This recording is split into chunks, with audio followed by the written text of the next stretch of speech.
I'm gonna go over the Unit 6 practice test because we have a test coming up. And just know you should try this on your own. I'm gonna go through the first first page and first double-sided page. I didn't do the rest. I just wanted to get this video so that I don't forget. But try it on your own. I can't stress that enough. If you watch this video, you're gonna learn how to do the problems, but you gotta have hands-on experience if you want to do well on the test.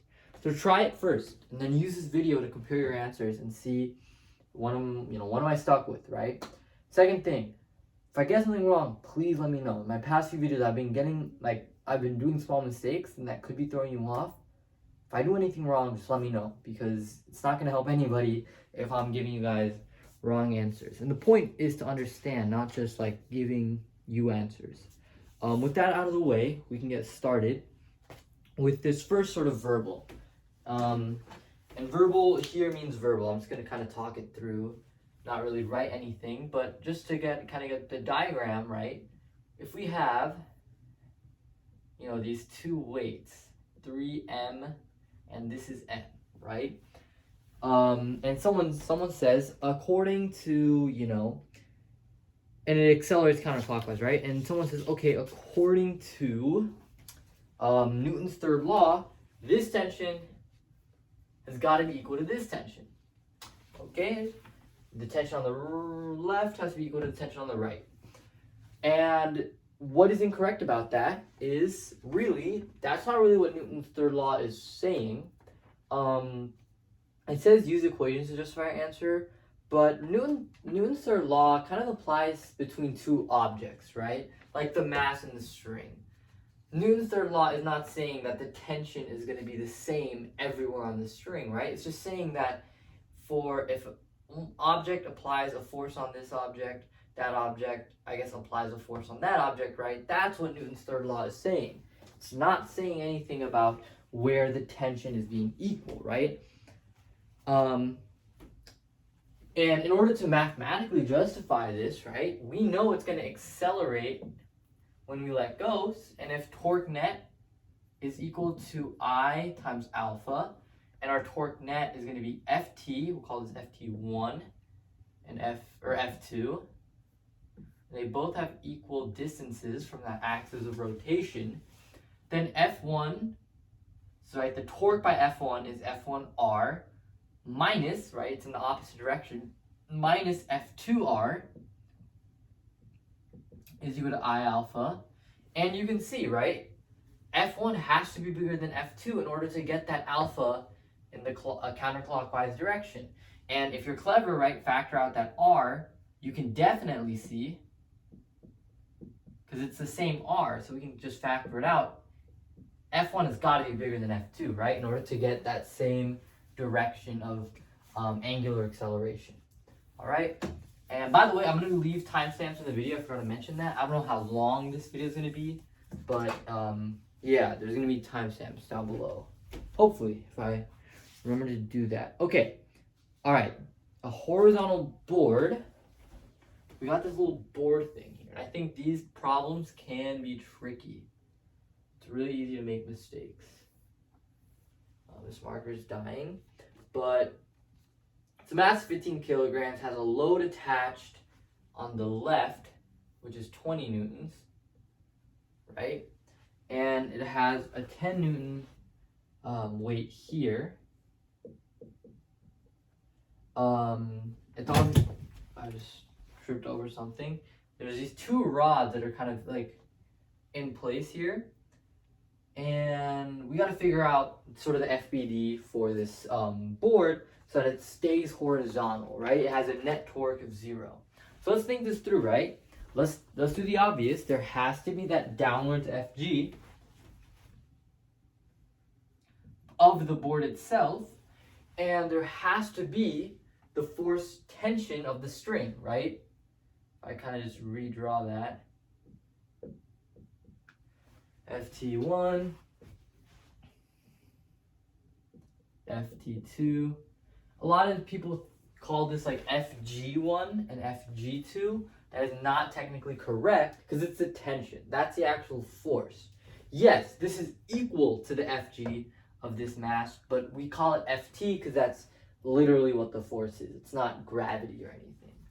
Okay, so now we gotta figure out what these two directions are gonna be. So there's a couple of options, right? They can both be pointing down. I kind of want to explain this one because I think this can throw a lot. If you think they're both pointing down, right, to keep everything level around this center of, or this axis of rotation, sure, if this is our axis of rotation, everything's balanced, but something has to be pointing up, right? One of them has to point up. And if you're going to say, oh, right, this one, let's say they both point up. Let's take that. Let's try that out, right? Let's say they both point up. Well, if you imagine this is our rod, if this is our FG, right? I'm just going to put my axis of rotation right here. We can see that there is going to be two torques, right? What the Ft this way is down, and then these two upward torques or forces cause, the same counterclockwise torque. There's only this one Ft2 that is going to counteract that, and that's unrealistic, right? That we know that this torque is bigger than this torque, and we'll talk about that. But the idea is that these distances are the same. So if this force, this is a bigger force, right? This torque is bigger than that torque, so there's already going to be a net torque about the Fg. We can't have two more forces causing a counterclockwise torque, right? What I'm trying to get at here is, if that was kind of confusing, we just try and draw it here. There's a net torque this way around Fg because this force is greater than that force and the distances are the same. So these forces are going to cause torques in the same way, right? That is not going to balance it out. What we need is one of them will have to point down, right, in order to counteract this really massive torque around this center. The question is, which one is going to be pointing down? Well, think about it. Let's say this was our let's erase this for right now. This is where you got to think it through. If this is our axis of rotation, understand it's the same idea. This torque is bigger than this torque, right? This force is causing a greater torque because, once again, greater distance, greater force. So this one will have to point down, right? If this one points up, then if that one points up, once again, same idea. It's going to cause a torque this way. That's just contributing to the same direction, right? It's not going to be able to balance out this small torque. And then now, same thinking. If we put this axis of rotation here, this torque is way greater than that torque. This needs to point up to counteract that torque. I should have explained it like that the first way. To be honest, I think that hopefully makes more sense. Okay, this is what your FBD should ideally look like in order for everything to be balanced. In fact, this Fn, right, this Fn from rod, I'll call it Fr. So the force of rod 1, force of rod 2. This has got to be real big because it has to, think about your net force. This force has to be the same as all of them combined, right? So just thinking about net force as well. We are at 8 minutes. Oh boy, I got to start speeding things up. Yeah, so that is how I would draw the FBD. For the math, I'm going to go through the math thing real quick. We have to figure out the force that rod 2 exerts on the board. Okay, we know this mass, this is 15 kilograms, the actual board. So we know this weight, we know this weight, we know this mass. We don't know the force by FR1. If we want to figure out what this force is, we got to use this as an axis of rotation, right? Understanding that if we put this at the axis of rotation, FR1 produces no torque, we can get that out of our equation. Awesome. Torque net is going to be 0 Newton meters, and it's going to be, well, the sum of all torques. So we have the torque, and I'm going to say clockwise. So this way is going to be my positive. I just like Sorry, counterclockwise. I like counterclockwise as positive. Sorry. You can set either way though. Should everything work out. This is going to cause a torque. The torque by F T1. Torque by Fg, same direction, so I'm going to add it. Now, about this axis of rotation, this causes, right, the force by the rod is going to be in the opposite direction, and then minus, right, this torque, right, because this is in the opposite direction as well. Torque by Ft2. Okay, so I'm going to just add them both to, I'm going to add these two to both sides. So the torque, and I'm going to start replacing it. So the torque, so I'm adding this to both sides. The torque by Fr is Fr times the distance, 1, plus Ft2 R2. All right, and then this is going to be equal to the torque by Ft1, which is Ft1 times R3 plus Fg times R4. So this is kind of the central equation, and then it's just a matter of plugging things in, right? Figuring out which distances to use. So for example, the distance of force rod 2 from the axis of rotation, it's given in the problem, it's 2 meters away. So Fr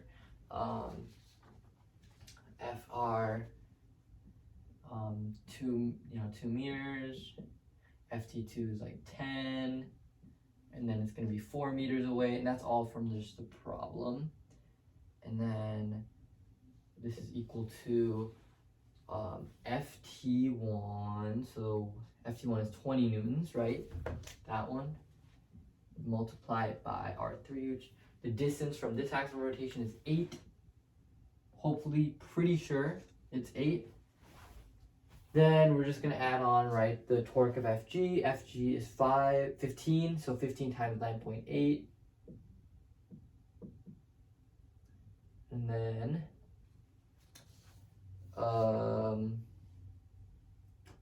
and the distance, which is also, should be 2 meters, right? Because it acts at the middle, which, and if this whole thing is 12 meters, then this acts at 6, right? This is like the 6 mark. And then this whole thing is 4, so then 6 minus 4 should be 2. That's kind of my thinking there. Then, right, you would subtract this 40 from both sides, divide by 2. You should get Fr, or should, I mean, I don't know, 207 newtons. That's what I got. Clean, straight up, no decimals. Yeah, hopefully I didn't do anything wrong. If I did, I'm guessing it's going to be in this step, right, the distances. But the key idea is figuring out which torques are negative, which torques are positive, right? Where is the axis of rotation? That's kind of the key point. And I'm going to quickly do C. This is a verbal explanation. How to explain how you determine the direction of the force? Well, it was kind of what I was talking about, right? If this is our axis of rotation, this force is bigger than that force, and it's a greater distance. So this torque by Ft1 is way bigger than the torque by Ft2. So, I mean, you can also talk about the torque of Fg, but the whole idea is if there's a counterclockwise torque, for everything to be 0, there has to be a clockwise torque. So Fr2 has to point down to just keep things balanced. So that's kind of the key sort of thinking there. Okay, I'm going to do number 3 real quick. You are asked to design a wheel that would allow for the wheel to start and stop real easily. Explain how you design the wheel and explain it in terms of physics. So, key idea, to start and stop easily, that means it has to be able to easily angularly accelerate. That means low rotational inertia. To achieve this, I would just make a wheel of low mass and then have the mass really close to the center, that axle center, to reduce your rotational inertia. Hopefully pretty straightforward with what we've been learning. If not, I'm really sorry. I don't know. Ask your teacher about that, because I think that's pretty straightforward. I'm going to quickly move on and make things quick now. Hopefully, from now we don't have any crazy math, so we can kind of just do things quick. We have a mass, or a board I should say, unknown mass. It's 11 meters long and remains stationary. and it's held up by these two strings, right? And then this FED is pretty straightforward. I even just drew the forces, right? They have to act like this. And then it's just a matter of the weight too. So there's going to be that force here, and there's going to be a force by FG. That's it, actually. That's really your entire FPD. If you ever draw an FPD and you're unsure, right? You're unsure, like, I don't know if everything is static, right? Think it through. Think it through for a second, right? I know if this was my axis of rotation, this torque causes rotation this way. This force causes rotation this way. This force causes rotation this way. So same direction, but this force causes rotation that way, which is the opposite direction. Everything's equal. Test it from this axis of rotation, right? Now, this force still causes rotation that way. And this force causes rotation the opposite way. And then this force causes rotation the opposite way as well. Or, yeah, opposite to this, right? So this is opposite of these two. Everything's equal. Test it right here, right? Same idea. These two cause rotation that way. This causes rotation that way. Everything's equal. Put your axis of rotation here, and you can see everything will be equal. If you're ever unsure, just go through that little like mental checklist, right? If everything's equal, you don't gotta worry about anything. So now, oh, I should erase that. Okay, hopefully you drew that down because we're gonna reference that FPD. Here, I'll just show you what I drew. If you forgot to copy it down, so you can quickly, yeah, there you go. So, to figure out the torque net equation, pretty simple. We are asked, okay, I'm gonna draw it real quick because it helps. We are asked to find the tension in the left, we want to find the left rope tension. Put your axis of rotation here, right? You don't have to worry about this force.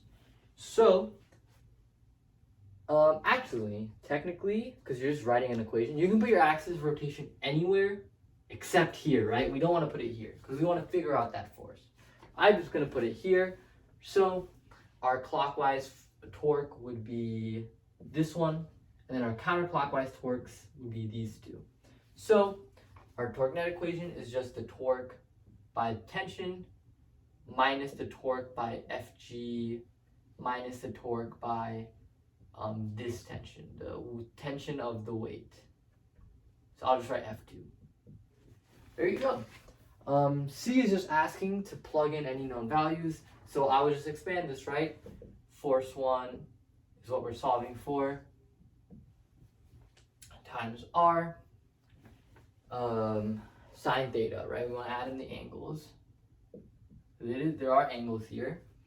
And then we have F minus Fg, R2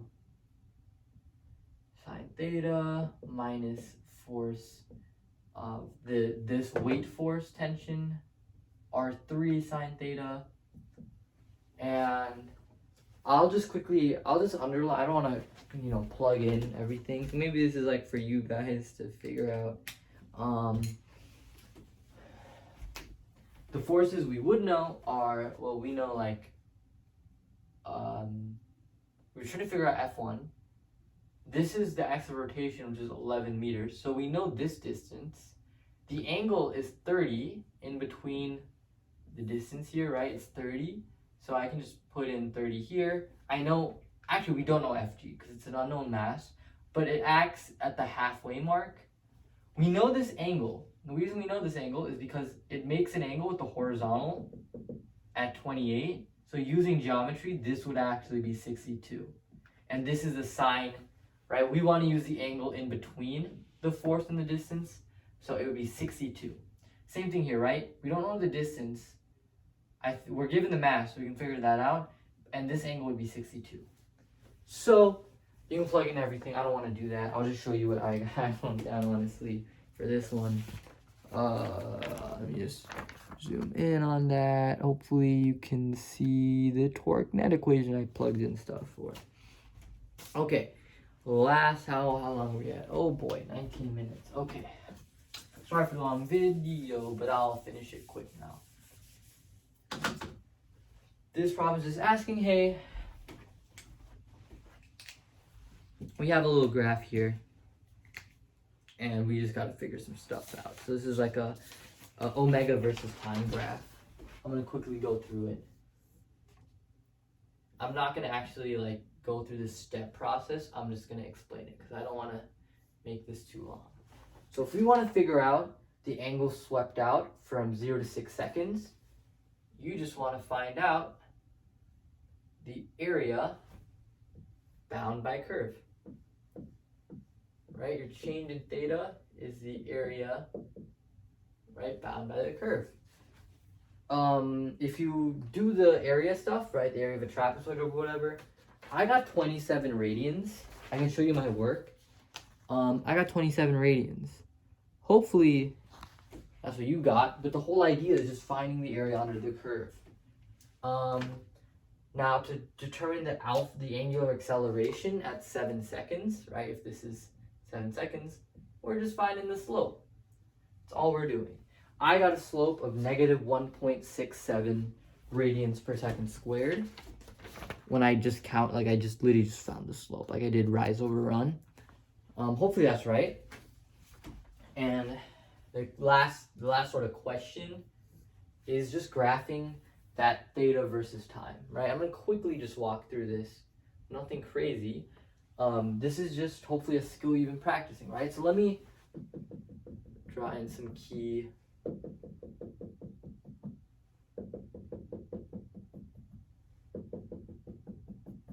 dash marks. So from this interval, right, it's speeding up. So I draw in sort of that flat line and it gradually speeds up. Then it keeps that velocity. So whatever the velocity is right here, I'm going to keep it at a constant, right? Notice how I kept the slope the same. Slope is your velocity. So if the velocity is the same at this point, I'm going to keep that slope. Same idea here, right? It has the same velocity and then it decreases to 0. I'm going to draw that same velocity and then that slope is going to become 0. And then it starts going in the opposite direction, speeding up, getting faster and faster. So I'm going to draw that in right here. And then to finish things off, keeps at the same speed and then slows down. So I'm going to draw something like that, right? Flattens out. So that is just a quick rough sketch of how I would draw theta versus time. Hopefully this video has been useful. I know I kind of spent some time on some problems. I'll leave the sort of answers I got down for some of them in the what do you call it, description. And yeah, hopefully this was useful. If you have questions, let me know. Part 2 will probably be out tomorrow. This is going to take a while to upload. So yeah. Thank you for your time.